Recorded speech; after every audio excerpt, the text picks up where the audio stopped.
Lumabas kayo dito. Kasi hindi kayo mahagip ng picture dyan. Kung nasa dulo kayo dito, para mahagip kayo ng picture. Pakasa ko kayo si William, marami na nagtulong dito. Dito ba? Dito ba? Dito ba?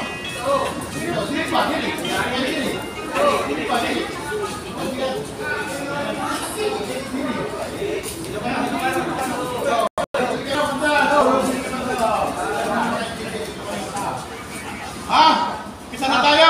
Si Bista. Punta si Bista na sa floor na. Kasama si Bista. Tayo sana mag-tulbak sa sector. Kaya dito na lang tayo. Next time naman siguro. Ang ating pag-usapan ngayon mga kaibigan ay tungkol dito sa dito sa hagdanan. Ang buro ng pag-usapan tungkol dito sa hagdanan na pinagbabawal nilang dumaan. Kaya kung ano lang yung aking narinig, ay yun lang muna ang aking ipapabot sa inyo. Kung may mga kalagdagan sana na sabihin sa William, pati hindi naman sumasagot. Kung tuloy ba, pero yung lahat ng tao ni Bista, nandun na sila sa 6 doon. Itong hagdanan, pinagbabawal nila yung mga hindi pa alam na bawal dumaan ng daanan. Ang daanan lang, dito sa 10th floor, pababa, rampa, yung dinadaanan ng sasakyan. Yun lang, doon kayo dadaan sa rampa, pababa, sakit naman kayo, mula doon sa guardia, mayroon doon. Siguro alam na ninyo kayo na, doon na kayo dumaan, di ba? O rampa, yung mga hindi nakakaalam. Pagdating naman dito sa 10th floor, pataas, elevator. Kasi nga kapag ipilit yung lumusot, dito sa hagdanan, makita kayo ng mga students dyan, isusuran kayo, ay may kaukulang violation kayo.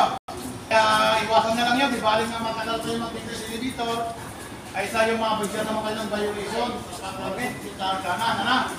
Kaya yung mga nandyan sa dulo, inuulit ko yung number 1 na topic natin ay yung hagdanan.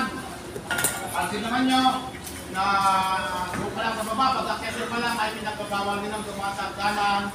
Kasi nga magpipintura sila dyan. Ipipilis nila yung pintura dito sa hagdan.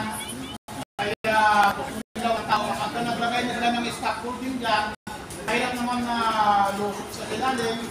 At pag gumagawa sa scaffolding, baka mahulugan kayo. Yung sarado nila, pagsamantala. Pero hindi naman habang buhay yan. Pagsamantala lang yan. Sarado.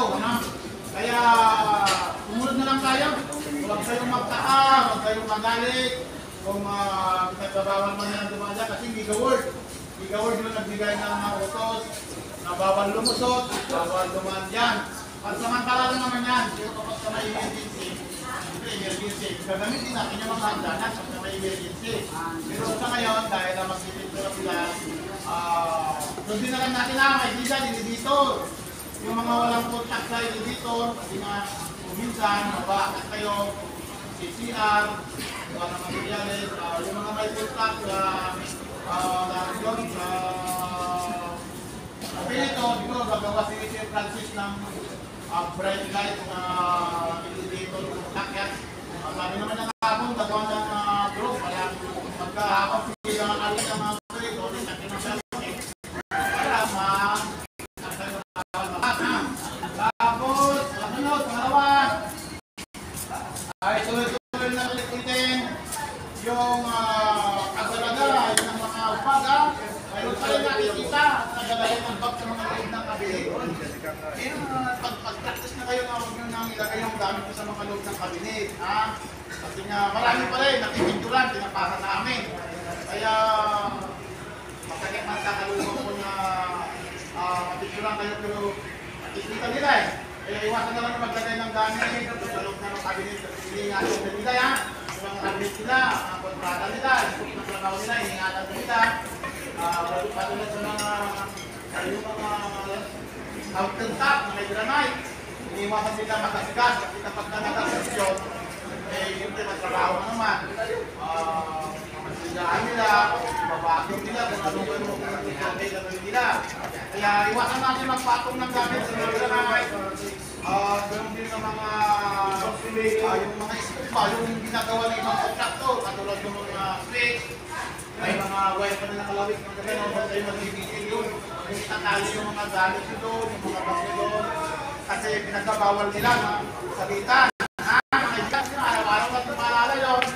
Pero sana ay walang pipicturan. Tapos, yung mga nagbabakura naman, naglalabas ng basura, yung 18 floor, expedite kahapon yun, yung 18 ba, 18, 18. Yung 18, 18. Papa-inspection nila kahapon, pero may na-cancel dahil may naglagay ng basura doon, talagang gusto ng elevator. Huwag kayong maglalagay ng basura sa harapan ng elevator. 5,000 ang multa natin dyan pag natikuran. Akala nyo ba 5,000, madaling pulutin yung 5,000? Madali bang pulutin yun?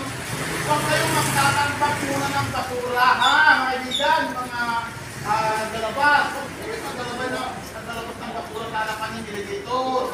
Hintayin nyo yung operator na magbukas doon na pwede nagreso sa loob, ha? Yung disutso, na-cancel ka ako na sino man yung naglabas ng basura doon, alam na nyo na kung sino tayo yung naglabas doon. Kaya baka mamaya, papa-station nila ulit. Huwag na kayo maglalabas. Tapos na tayo mga hauler. Hauler, itaas kayo yung kamay, hauler. Noel. Ibawa ko yung 16, 17. Tanggalin nyo nga muna yung buhangin. Mayroong bisita. 16, 17, tanggalin yung buhangin. Mamaya kahapon natin ibalik. Bahala na kayo. Sabi nyo, bahala na kayo. Tatanggalin mo na natin yung buhangin na nakaharang, ha? Ngayong umaga, 16 at 17, may bisita doon. Tapos next, mga kaibigan, lumusulukay na natin, tuloy na natin yung paalaala. Ay para sa atin naman to, para sa atin na team busy. Yung mga pinagbabawal, mga kaibigan, ay paulit-ulit na papaalaala tayo. Yung mga pinagbabawal, ay sana nga ay na tayo matatawag na hindi ka kasulo. Sabi sa akin, dahil ako silang matawag, mga blind daw, hindi ka kasulo. Nasasakta naman ako, kasi malambot naman ang ulo niya. Nakikita ko naman, mga sumulot kayo. Pero siguro, yung kaya sa amin naman kita sa ulo, kasi maraming nakikita na kasawal. Pag nakakita siya ng isa, dalawa, nakasawal, lahat na. Lahat, kahit na dalawa lang nakita. Kaya, yung mga pinagbabawal ay iwasan natin kasi yung parang yun ba yung requirements natin dito bago yung requirements natin. Pinagbabawal, huwag natin gagawin, ha mga kaibigan. Mga kaibigan, masahan ko ba yung ating pagkakaisa dito sa bright light? Yes, sir. Mahina, maasahan ko ba yung bright light? Yan! Buhay yung tuko eh. Dahil na, mga pinagbabawal, ay huwag na gagawin sa akyat, pataas, pababa, rampa. Yun lang muna mga kaibigan, natagagdalang ba yan? Salamat!